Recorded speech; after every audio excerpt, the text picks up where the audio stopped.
Welcome to the Homegrown Heart Podcast, brought to you every Friday at 7 a.m. Mountain Standard Time, with your host, Dr. Amanda Ryan, DO, MBA, interventional cardiologist, and considered an expert in her field. This week's topic, strong women, strong hearts.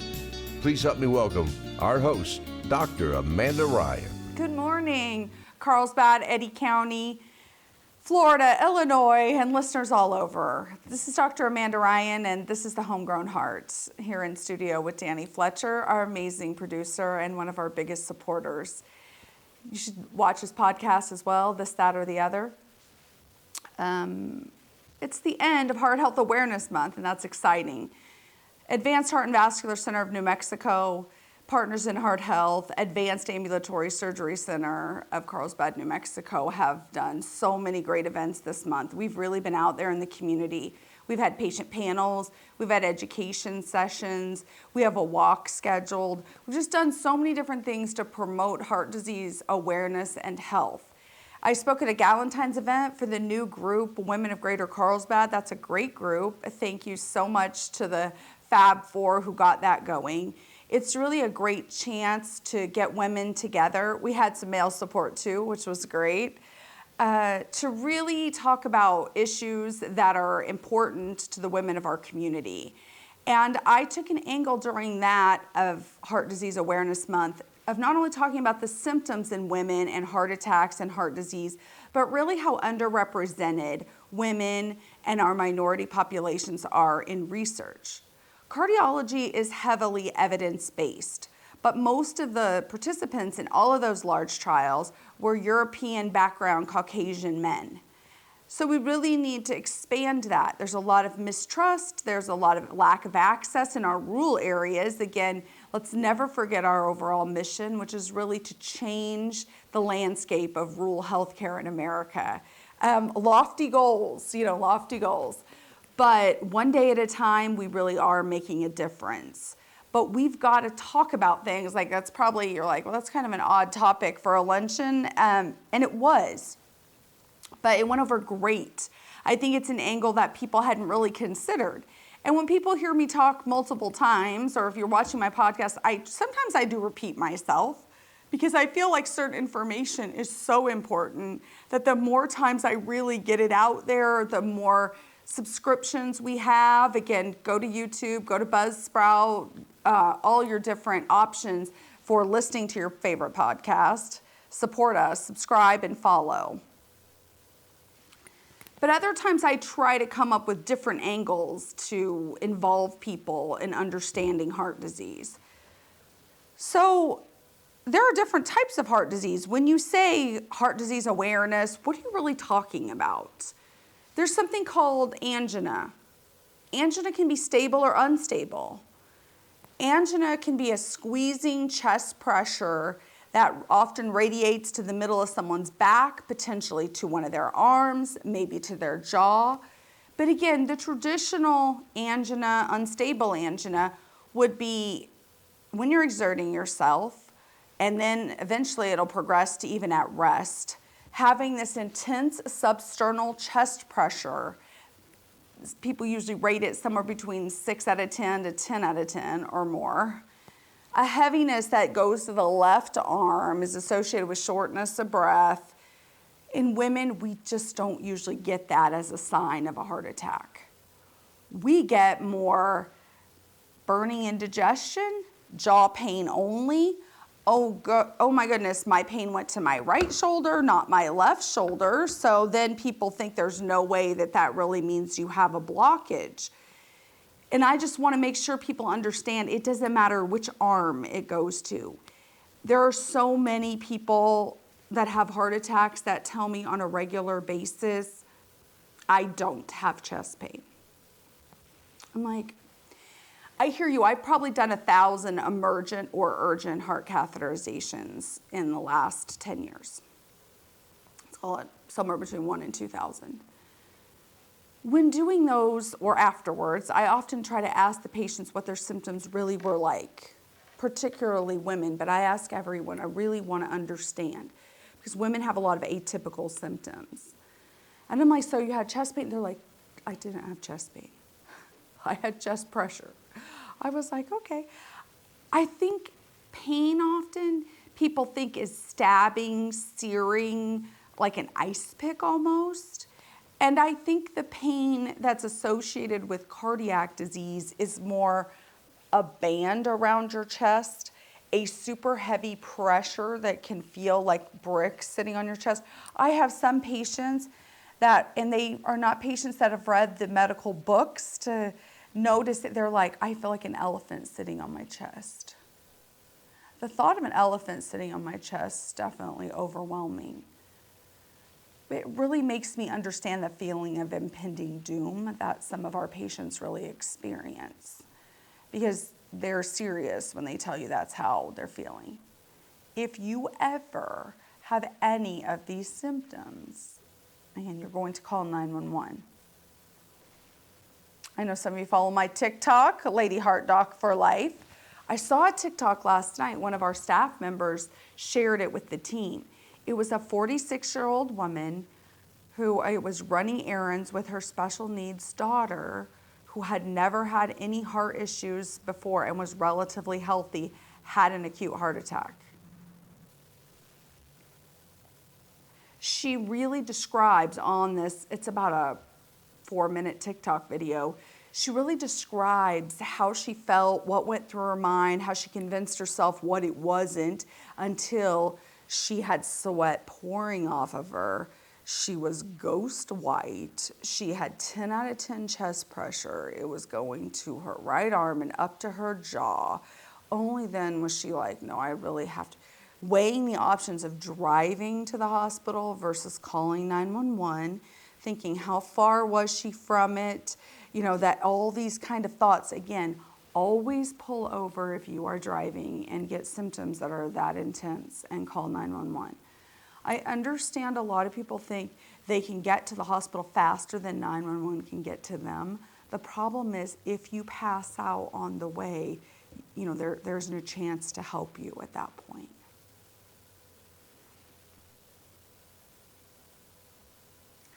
Heart failure, different arrhythmias like atrial fibrillation, heart valve disease. This is one of those things where heart murmurs are something that a physician or a nurse or a family member can hear with a stethoscope. There's certain places on our chest or our precordial area that we call it, that when we put our stethoscope, we can hear noise across a valve. That can imply whether these valves in the heart that go between the top and bottom chambers, that go between the left ventricle, your main pumping chamber, and your aorta that pumps blood out to your whole body, these valves can either get very tight or very leaky. We can often pick that up on exam, or it's called auscultation, listening, in the form of a murmur. That murmur might suggest us that you need what's called an echocardiogram. An echocardiogram is an ultrasound of your heart where we're going to rub gel and take pictures so we can really see how well your heart is pumping and do you have any problems with your valves. That's a structural assessment of your heart. There are congenital heart conditions. Again, things that you were born with. There are high blood pressure, hypertension. I believe about 1 out of 3 people in America has hypertension. What is the value of an EKG, an ECG, an electrocardiogram? It is a simple screening test. I tell people all the time. I think it costs $10, $12, somewhere in that range, depending. And it can show if you have rhythm problems. It can suggest a serious 100% blockage, when it might suggest an artery that's less than that, like a 70% blockage. It is very important to show differences. I tell people this every year, it's very good to get a yearly EKG beyond a certain age, maybe 50, but even beyond 40. And I don't know the exact recommendations on that. But I do know that in my practice that's been going for about 25 years at this point, it has become very important for me and the patients to know if their EKG is different. It's not so much is it normal or abnormal, because if I look at 100 EKGs a day, probably 30 of them are completely normal. 70 of them have some degree of abnormal. So deciding what's significant and not significant is often a challenge. Often we go on to further testing, and your symptoms obviously are very important. But particularly if you develop symptoms with EKG quote unquote changes, that has a lot of significance. In the hospital, if you come to the hospital and you are complaining of anything that we think might be heart related, again, in women, it's often indigestion, burning chest pressure. It's extreme nausea, overwhelming fatigue, profuse sweating for no reason. And of course, I asked my ladies at our Galentine's event about that. What is somebody going to say? Again, the 83% of cardiologists that are men, what are they going to say when you tell them that your 55-year-old female self is having those symptoms? Exactly. Menopause. That's what most of women's cardiovascular symptoms get pushed off at as first. However, again, since 1900, the number one leading cause of death in women in America has been heart disease. 125 years into it, and I still don't feel like we get the attention that we deserve. We being heart disease survivors, heart patients. More women die in America from heart disease than men.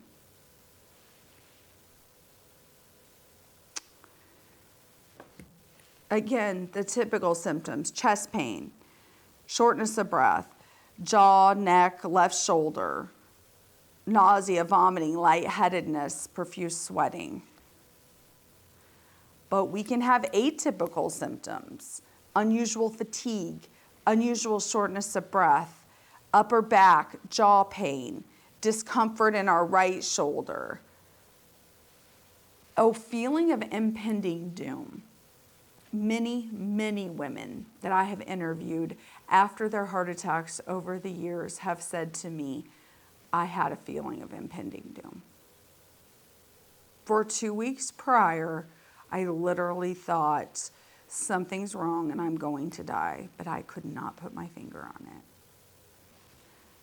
Fascinating to me that there's some prodrome that's really telling women something very bad is going on. At our patient panel that we had earlier in the month, we had a young woman who'd had congenital issues. She'd been fine for years, and then for about the 3 months prior, she just wasn't feeling well, but she couldn't really put her finger on it. Until one day she felt like a shotgun just like ripped her chest apart. All of a sudden couldn't move one half of her body, and called 911 and had an acute aortic dissection, which again is a form of heart disease in women. But again, she had made an appointment to see me because she hadn't seen a cardiologist in 17 years. And the day of her appointment is when this emergency actually happened. Like, she's so amazing and lucky to be alive.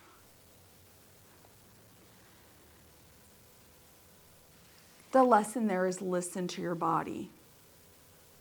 If you are a man, a woman, a child, whoever you are, learn to be in touch with your body and how you feel. And again, I'm not out there trying to create hypochondriacs, and that's just not what I see in my population for the most part anyway. But I would rather have people over-evaluate symptoms than under-evaluate them. But just be in touch with your body and learn to know what is that something is really wrong. And if something is really wrong, you tell your physician. You tell your provider. And if they don't listen, you get a second opinion. And you utilize the emergency department if you have a true emergency. And if you feel like your symptoms aren't really getting heard, then you talk to another healthcare provider. And again, this is no easy task in rural America. We have an extreme shortage of providers. We have a small amount of physicians and nurse practitioners, physician assistants trying to treat a very large patient population. With that being said, With that extreme shortage in our rural area, it becomes so important to be your own advocate. Know your body. Know if there's a difference.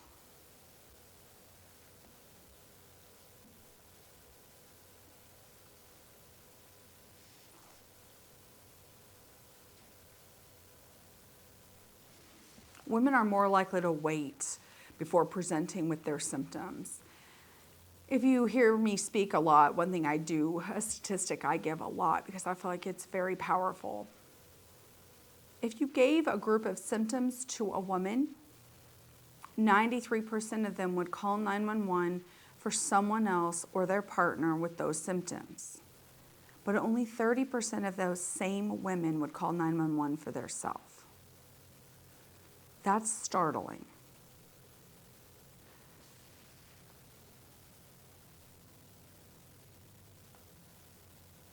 Women with heart attacks are more likely to have complications and are more likely to die. And the number one reason is because we're more likely to present later in the cardiac events. And fewer women are involved in studies, again, so we have less data to know exactly how to treat us. Maybe there's some medicines that would be different or that we give men that might even be a little bit harmful for women, but we don't know because we really don't, it's not very well studied.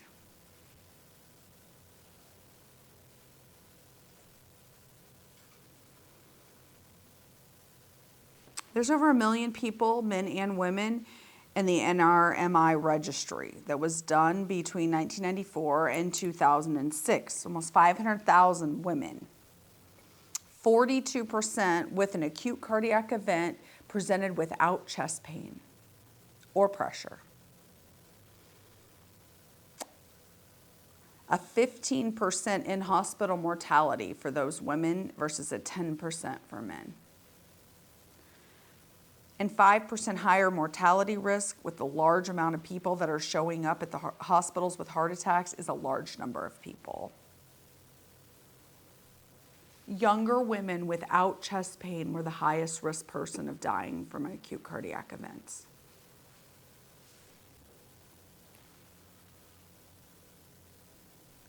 More of them had diabetes. More of them presented late. More of them were having a quote-unquote non-STEMI versus a STEMI. This is a very interesting fact as well. A STEMI tends to be 100% blockage in one of your 3 major heart arteries. We can see that on an EKG. We have 90 minutes to rush you to the heart cath lab and get that vessel open. ER doctors, our EMS, which shout out to Carlsbad and surrounding EMS. We have an amazing paramedic squad here. They are able to recognize the symptoms.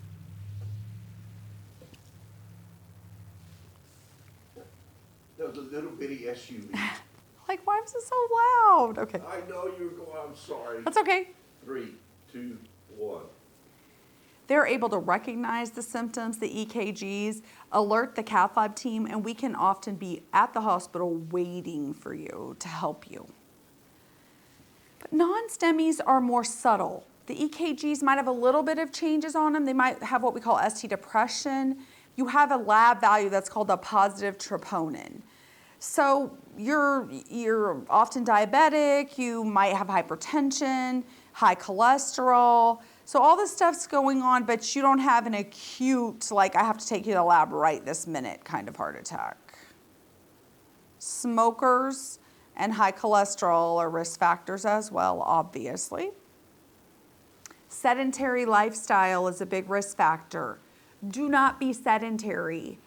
Exercise, walk, ride a bike, swim, do upper body exercises. Again, I'm going to continue this PSA as long as I have a forum. 99% of us can do some form of exercise. We don't because we choose not to. I am asking you in 2025, now that the resolutions are starting to fade, to continue to choose you. Choose yourself. I'd fallen off the exercise wagon a little myself. I know, shocking, but back on as best I possibly can. With at least 3 days a week is more if we can, but Karen and I, my mom and I, are very dedicated to at least getting 3 days a week in. We did a health challenge at work. It's been very good to get our minds focused again. It's freezing in the desert. I did not come to New Mexico for this 15, 20, 25 degree weather. I don't even know what to do. Again, if you know me, you know that I like it 100 plus, and I have 2 heaters in my office at all times because I'm cold. However, you got to move. The minute the sun is out and I think I might have an opportunity to get a walk in, I'm getting that walk in. I don't like exercising inside. I try to like it, but I love fresh air. I love our beach area in Carlsbad. I love our parks. I love Ocotillo Trail. I love being out there in nature, just getting an opportunity to really see the animals and breathe the fresh air, see our beautiful New Mexico sky. This is a lovely place to live. I've had a lot of patients this week that moved here from other places too, and I kind of asked them, oh, how did they end up here? How do they like it? You know, some different professionals that moved here for work reasons, and just the overwhelming feeling was it's a really great place.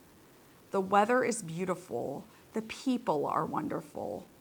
We just have some access issues regarding healthcare.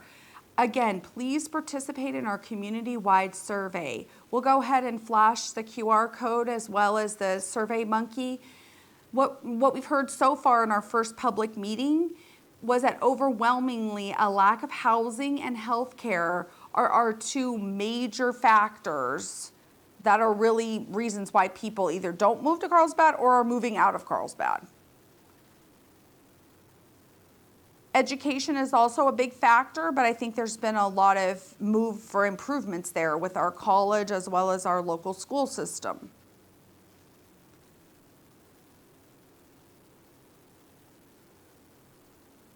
But we really need to work on those healthcare options and our housing options. And your city administrators are listening.